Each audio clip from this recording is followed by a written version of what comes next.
મહિનાની 5 કે 7 કે 8 તારીખે ચૂંટણી જાહેર થઈ જાય એવી લગભગ સંભાવનાઓ છે। જો ભાગી ન જાય તો આ પાછા બીકણા બહુ છે, છટકાવી ન જાય તો કદાચ 5 કે 7 તારીખે ચૂંટણી જાહેર થવાની છે।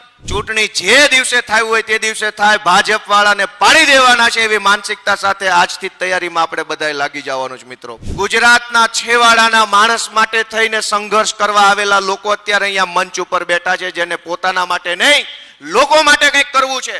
160 જેટલા ધારાસભ્યો, એમના મજા તો એમને નથી આવતી, એ લોકો અંદરથી કંટાળ્યા છે, પણ અમને ઠોહા માર્યા કરે, તમે બોલજો વિધાનસભામાં 3 નંબરના પ્રશ્ન ઉભા થાવ, બોલો બોલો, એટલે તો અમને હું કામ ઠોહા મારો, તમે બોલો ને, તો કે અમારી 100 પેટીઓ કાઢી લીધી ભાજપ વાળાએ।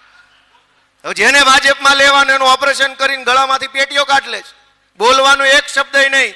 દોસ્તો, આમ આદમી પાર્ટી ની શરૂઆત 2012માં દિલ્હીમાં થયા પછી ગુજરાતમાં એક લાંબા સમય સુધી આપણા અલગ અલગ આગેવાન શ્રીઓએ આમ આદમી પાર્ટીને આગળ વધારવાનો પ્રયત્ન કર્યો, અને પહેલી સફળતા આપણને 2021માં સુરત મહાનગરપાલિકાની ચૂંટણીમાં જબરજસ્ત સફળતા મળી, 27 સીટો આમ આદમી પાર્ટી જીતી, અને ત્યાર પછીથી લઈ અને આજ દિવસ સુધી આમ આદમી પાર્ટી સતત આગળ વધતી રહી છે। એના પાયામાં આપ તમામ કાર્યકર્તાઓનું યોગદાન છે। મિત્રો, જે ગુજરાતમાં એવું કહેવામાં આવતું હતું કે અહીંયા કોઈ ત્રીજો પક્ષ નહીં ચાલે, અહીંયા તો ખાલી ભાજપ કોંગ્રેસ જ ચાલશે, એવું વર્ષો સુધી જ્યાં કહેવામાં આવ્યું, એ જ ગુજરાતની અંદર હજળબમ રીતે આમ આદમી પાર્ટી આપણે બધાએ ચલાવીને બતાવી છે, અને આગળના દિવસોમાં દોડાવીને બતાવીશું। દોસ્તો, આ આપણી એક સામાન્ય માણસની તાકાત છે કે સત્તામાં બેઠેલો માણસ ઊંચી ખુરશીએ બેઠો હોય એટલે એને એમ લાગે કે નાના માણસો કંઈ નહીં કરી શકે, આ તો સામાન્ય માણસ છે, સામાન્ય ખેડૂત છે, સામાન્ય મજૂરી કરતો વ્યક્તિ છે, આ કંઈ નહીં કરી શકે એવું ગાંધીનગરની ઊંચી ખુરશીએ બેઠેલા ભાજપ વાળાને લાગતું હોય, પણ સામાન્ય માણસ આ દેશમાં શું કરી શકે ને, એ આઝાદીની લડાઈથી લઈ અને આમ આદમી પાર્ટીની લડાઈ સુધીના અનેક દાખલાઓ આપણી નજર સામે છે। મિત્રો, કે દેશમાં અંગ્રેજોની હુકુમત હજળબમ થઈ ગયેલી, 200 વર્ષ સુધી એમની સરકારો હાલી, અને ગોળીઓ બંદૂક, પણ એક સામાન્ય દેશનો નાગરિક ઉભો થયો અને કીધું કે હું મારા દેશને આઝાદ કરાવીને રહીશ, અંગ્રેજોની ગોળીમાં શું તાકાત છે એ અમારી છાતી અમે બતાવીને જોઈ લઈશું। ત્યારે જોવો દોસ્તો, દેશમાં આઝાદી આવી, અને એટલે એવું કહેવાયું છે કે નાનો માણસ જે ધારે એ થાય, પણ નાનો માણસ ધારે તો આજ દેશના ગુજરાતના કરોડો નાના માણસોને વિનંતી કરવા માટે આમ આદમી પાર્ટી આવી છે કે આમ આદમી પાર્ટીના મંચ ઉપર બેઠેલા સૌ આગેવાનો શા માટે લડાઈ લડે છે? ગોપાલભાઈ કે ચૈતરભાઈ કે ઈશુદાનભાઈ કે અમારા તમામ આગેવાનો જેટલી શક્તિ, જેટલી બુદ્ધિ, જેટલું બળ ભાજપની સામે લડવામાં લગાવી, જેલ શા માટે? અમે વેપાર કરીએ, કરોડો કમાઈએ, થોડાક કલેક્ટરને, થોડાક મામલતદારને, થોડાક ધારાસભ્યને કવર મોકલાવીએ અને મજાનું જીવન જીવી શકે એમ છીએ કે નહીં? કયો છે બધા? કયો ભાઈ, મજા આવે એવું જીવન જીવી શકે એમ છીએ કે નહીં? હું વકીલ છું, હાઈકોર્ટમાં વકીલાત કરું, વર્ષે કરોડો રૂપિયા કમાઈએ અને થોડું ઘણું કવર નીચેથી આપ્યા કરીએ તો જિંદગીમાં મારા ઉપર એક એફઆઈઆર થાય? ચૈતરભાઈ પર થાય એક એફઆઈઆર? ન થાય। તો પછી સંઘર્ષ છે કોના માટે? અમારા પોતાના માટે, ગોપાલભાઈ માટે કે ઈશુભાઈ માટે કે કેજરીવાલ સાહેબ માટે કે મનોજભાઈ માટે નહીં, ગુજરાતના છેવાડાના માણસ માટે થઈને સંઘર્ષ કરવા આવેલા લોકો અત્યારે અહીંયા મંચ ઉપર બેઠા છે, જેને પોતાના માટે નહીં લોકો માટે કંઈક કરવું છે।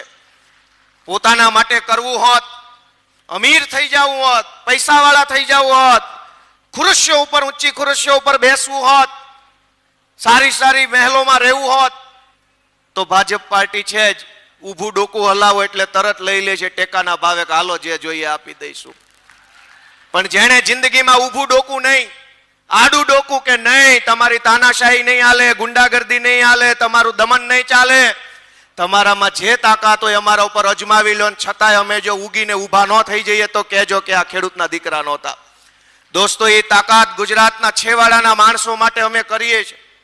તમારી પાસેથી એટલી આશા છે કે તમને એમ લાગે કે આ ચૈતરભાઈ વસાવાને મજબૂત કરવા જોઈએ, તો તાલુકા જિલ્લા પંચાયતની ચૂંટણીમાં તમારા ગામમાં જે કાંઈ આમ આદમી પાર્ટીનો ઉમેદવાર ઉભો હોય ને એની સામે ઝાડુનું બટન દબાવી દેજો.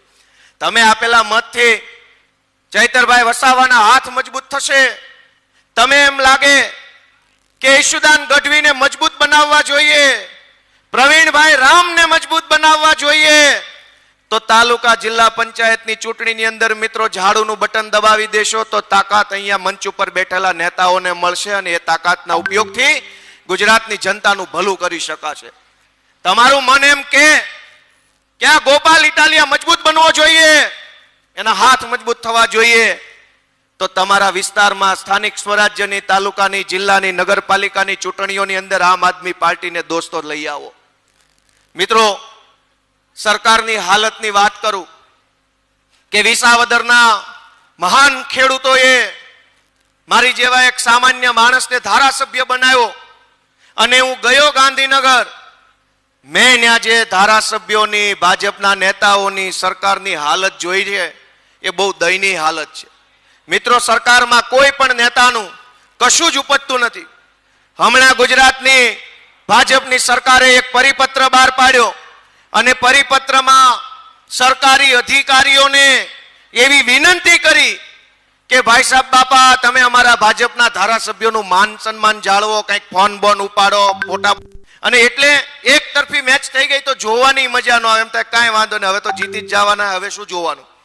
જો મેચ જેવી મેચ એક તરફી થઈ જાય તો જોવાની મજા ન આવે. અહીંયા તો આખી સરકાર એક તરફી થઈ ગઈ છે. વિચાર કરો કે આમાં શું મજા આવે. અને સરકાર આખી એક તરફી, એક બાજુ 182 માંથી 160 જેટલા ધારાસભ્યો એમના, મજા તો એમને નથી આવતી. એ લોકો અંદરથી કંટાળ્યા છે પણ અમને ઠોહા માર્યા કરે. તમે બોલજો વિધાનસભામાં 3 નંબરના પ્રશ્ન ઉભા થાવ, બોલો બોલો. એટલે તો અમને હું કામ ઠોહા મારો, તમે બોલો ને. તો કે અમારી 100 પેટીઓ કાઢી લીધી છે ભાજપ વાળાએ. હવે જેને ભાજપમાં લેવાનું એનું ઓપરેશન કરીને ગળામાંથી પેટીઓ કાઢી લે છે, બોલવાનું એક શબ્દ નહીં. તો દોસ્તો, આ પરિસ્થિતિને બદલવી હોય તો એકમાત્ર રસ્તો છે આમ આદમી પાર્ટી. આજથી કેટલાય વર્ષોથી આપણે અનેક નેતાઓને ચૂંટણીમાં જીતાડતા આવ્યા છે. ક્યારેય કોઈ નેતાઓએ આપણા જીવન સાથે જોડાયેલા મુદ્દાઓ પર કામ નથી કર્યું. દરેક માણસ આવે ચૂંટણીમાં, હિન્દુ, મુસલમાન, ભારત, પાકિસ્તાન, અફઘાનિસ્તાન, બોલિવૂડમાં આ ફિલ્મ આવી ગયું, અહીંયા ઓલું થઈ ગયું, ચૂંટણી પૂરી. મને ગર્વ થાય છે કે અમારી આમ આદમી પાર્ટીના નેતા, દેશના પહેલા એવા નેતા છે અરવિંદ કેજરીવાલ, જેણે સરકારી શાળાઓના મુદ્દા ઉપર ચૂંટણી લડી અને જીતી બતાવીને આખા દેશને સંદેશ આપ્યો કે શાળાના મુદ્દા ઉપર પણ ચૂંટણી લડી શકાય, દવાખાનાના મુદ્દા પર પણ ચૂંટણી લડી શકાય, સરકારી સુવિધાઓના નામ ઉપર ચૂંટણી લડી શકાય. એવો સંદેશ દેશમાં પહેલી વખત અરવિંદ કેજરીવાલ જે આપ્યો, હું એમનો ખૂબ ખૂબ આભાર વ્યક્ત કરું છું દોસ્તો.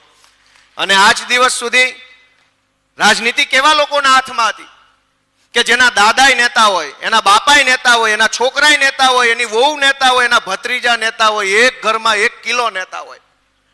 આપણા હાથમાં શું આવે? ઝંડો, ખાલી પાર્ટીનો ઝંડો ફેરવા કરો. નેતા તો કે નેતાના છોકરા નેતા બને.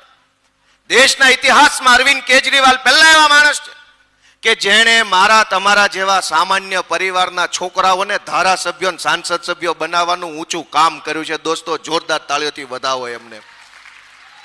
હું એક પોલીસમાં કોન્સ્ટેબલ તરીકે હમણાં નોકરી કરતો, 10 વર્ષ નથી થયા, 9 વર્ષ થયા. ચૈતરભાઈ વિસ્તરણ અધિકારી હતા. હવે કોન્સ્ટેબલને કે વિસ્તરણ અધિકારીને કોઈ ધારાસભ્ય બનવા દે? ચૂંટણીમાં ટિકિટ મારો ત્યાં ચાલુ ધારાસભ્યના ગુંડાઓ આવીને ઘરે આવીને ખોબા પાડી જાય, તું શેનો ટિકિટ માગે છે? ટિકિટ ન માગી શકો તમે ભાજપ કે કોંગ્રેસના રાજમાં. દોસ્તો, અરવિંદ કેજરીવાલ પહેલા એવા વ્યક્તિ છે કે જેણે સામાન્ય માણસને પણ એ હિંમત આપી કે તમે પણ નેતા બની શકો છો, તમે પણ ગુજરાતનું, સમાજનું સારું કરી શકો એમ છો, આવો તમને આમ આદમી પાર્ટીનું પ્લેટફોર્મ આપીએ. અને દોસ્તો, એટલે જ હું તમને બધાને એક વિનંતી કરવા માંગુ છું કે જ્યાં સુધી નેતાના ઘરમાંથી નેતા, એના છોકરા નેતા, એના છોકરા નેતા, એના છોકરા નેતા બનશે, ત્યાં સુધી આપણું ભલું ક્યારેય થવાનું નથી. કેમ કે નેતા તો એના છોકરાનું જ ભલું કરવા માંગે છે. જે દિવસે મારા, તમારા, આપણા જેવા સામાન્ય પરિવારના ઘરમાંથી નેતા બનવા લાગશે ને, તે દિવસે ગુજરાતનું ભલું કરતા કોઈ રોકી નહીં શકે મિત્રો.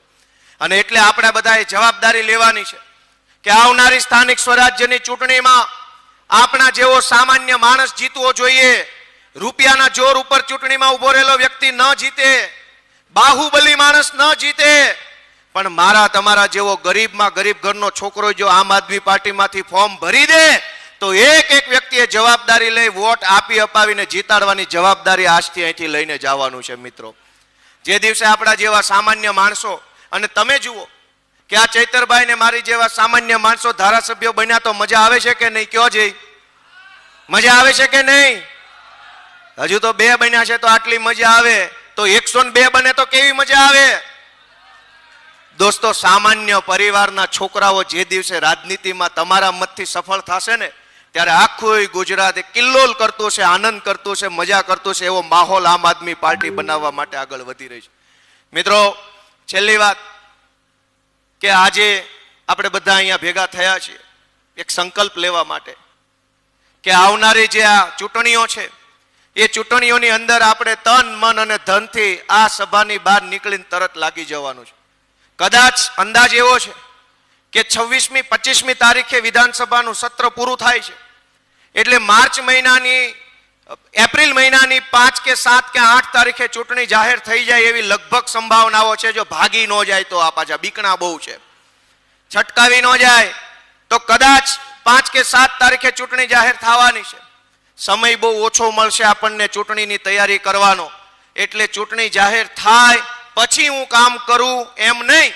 ચૂંટણી જે દિવસે થયું હોય તે દિવસે થાય. ભાજપ વાળાને પાડી દેવાના છે એવી માનસિકતા સાથે આજથી તૈયારીમાં આપણે બધાએ લાગી જવાનું છે. મિત્રો, આપ સૌનો હૃદયપૂર્વક ખૂબ ખૂબ આભાર. ભારત માતા કી